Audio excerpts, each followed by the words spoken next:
Okay, welcome to this video, and in this video I'm going to be talking about my favourite Julia Donaldson books. I'm going to start with this one, Jack and the Flumflum Tree. This one was published in 2011. Incidentally, this is a hardcover book, but most of the books I'm going to show you will be hardcover, but they're probably available in paperback too. So yeah, it already says here by the author of the Gruffalo. It's probably the book that she's best known for. It was probably her breakthrough book, wasn't it? Picture book. But yeah, this one is an excellent book. It's illustrated by David Roberts. He's done more than one of her books in terms of illustrating. It tells the tale of, look at that beautiful picture.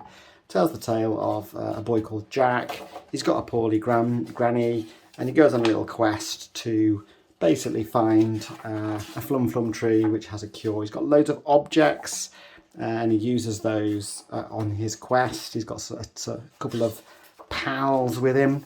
I really like the style of illustration. I like David Roberts, but the story's great, the rhyming is excellent. All of her books are excellent, aren't they, in terms of the rhyming? She's very creative with the language. It's a nice book, and I read that one many times to my children. Next up we have The Singing Mermaid. This one was published in 2012. It actually says, look, by the Children's Laureate, Julia Donaldson. Yes, it's illustrated by Lydia. Again, that's another partnership that's bore fruit, should we say, over the years. I like this story too. It's about a mermaid who is essentially kidnapped and made to join a circus. Unfortunately, my book, I think, is that water damage? Or no, it's just the texture, isn't it? Coming through. Yeah, there's a mermaid. She's kind of like kidnapped, really. She's made to join a circus, Sam Sly's circus, and inevitably she kind of makes some friends and escapes. Love this book. Great rhyming again, very colourful. This is my favourite little bit of the book. There was no pool of marble, there was no feather bed, and she begged him, set me free. He laughed and shook his head. And then when she escapes, another great bit here. Where is it? Here, I just love this rhyming. And he followed the song to the caravan. Sam Sly was about to lock it. The seagull watched as he turned the key and slipped it inside his pocket. Lovely. So yeah, this is a nice book. She obviously escapes. I don't think I'm spoiling it too much by telling you that. She escapes and she goes back to her beloved sea. At the end, that's a great book. Next up, we've got Zog. I think this was 2010. It's the hardcover edition again. So Julia teamed up with Axel Sheffler for this one. And obviously his illustration style is very recognisable. This is a great story about a young dragon called Zog. And it's kind of how he learns to do all the things that a young dragon should do. And he meets some humans along the way as well and befriends those. Learns a few lessons. It's very colourful. I like the fact that there's the different dragons in it, and they're all got different colours to set them apart. Yeah, and there we go. We've got some doctors and stuff at the end. A lot of these have actually ended up being made into little short films, haven't they, for BBC, which is really nice. I think they lend themselves well to that. And I think Axel has given sort of the animators, so much kind of stuff to work with through his excellent illustrations. So that's another great one.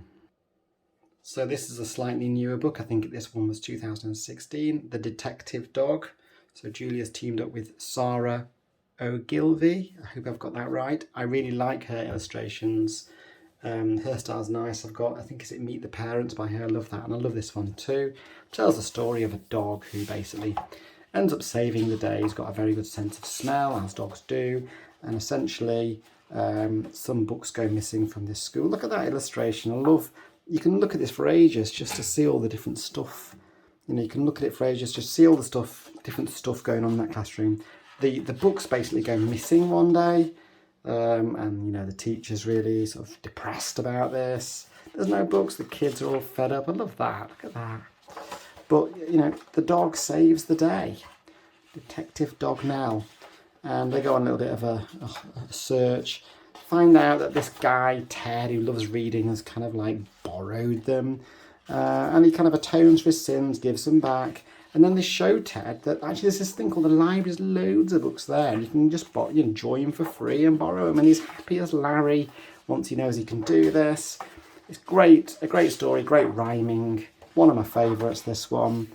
And it's funny because at the back, look, it says, it's got a bit about the author and illustrator. They are both big fans of libraries, it says.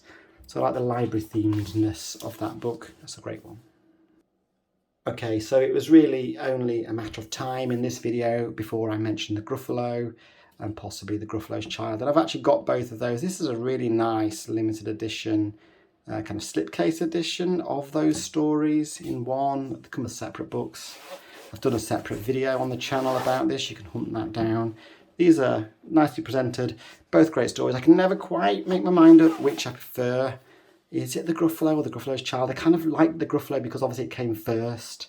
It was the original and the story is brilliant. But I kind of also really like the Gruffalo's Child. It's got a snowy, kind of cosy winter feel to it that the original didn't have. So they're both brilliant in their own right.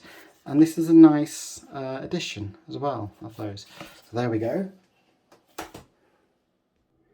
Next up we've got this Tyrannosaurus Drip. And this is another partnership with David Roberts. This one was published in 2007. It's another hardcover edition, as you can probably tell. It tells the story of a dinosaur who, I don't know, doesn't really feel that they fit in. You've got some nasty kind of meat-eating dinosaurs, and then you've got the vegetarian ones, or no, what do you call them? Herbivores, that's it. And basically, yeah, it's a tale of a dinosaur who's a bit of an outsider.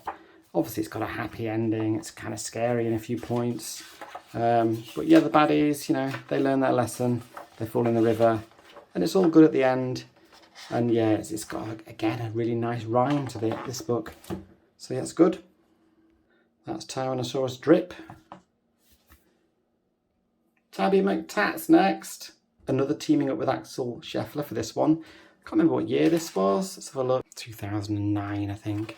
This is a really nice book. The illustrations are good. It tells the story of a cat who's kind of friends with a busker, and the cat goes missing one day and the busker kind of misses the cat, and basically the cat has kittens, and a kitten comes along and takes the place of Tabby McTat at the end. So it sort of has a happy ending. However, there's a bit of sadness in this book, I always think, that I can't quite put my finger on. I mean, I love it, and I like the fact that it's got this recurring song in it that when you're reading it you can sing that to your kids or whoever you're reading it to yourself perhaps. But yeah, it's got this tinge with sadness, but it's, you know, I guess it has a happy ending, and that the busker has a new kitten to work with performing on the streets. It's a good book, that one. Family favourite.